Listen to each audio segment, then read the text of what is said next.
Sa Western Visayas, nag-ikot ang mga kandidato ng United Nationalist Alliance o UNA. Kumpiyansa raw silang malakas ang laban kahit na inaangking baluarte ng administrasyon ang rehiyon. Darito ang report ni Ruth Cabal.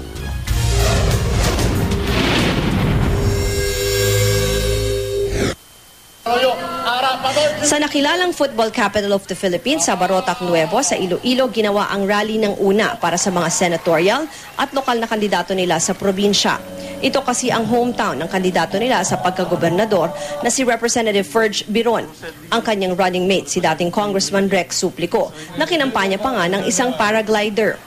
Dumalo rin sa rally ang mga kandidato ng UNA sa lahat ng 5 distrito ng Iloilo.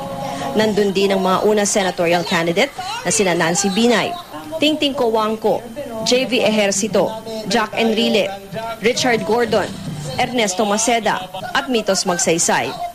Kahit pa inaangking baluarte ng administrasyon ng Western Visayas kabilang ang Iloilo, kumpiyansa ang unang malakas ang laban nila dito.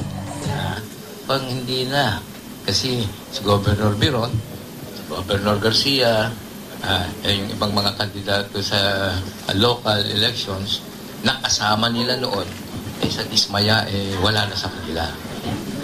Sa kaso rin ng Antique, may full slate ng mga lokal na kandidato ang una sa lahat ng 18 bayan dito. Nitong Sabado nag-ikot sa mga bayan ng Kulasi at Belison, sina Binay at Cojuangco. Bago nito, sa Kalibo sa Aklan, dumalo rin sa rally ang dalawa, kasama ang mga lokal na kandidato ng una. Para sa unang balita, Ruth Cabal reporting.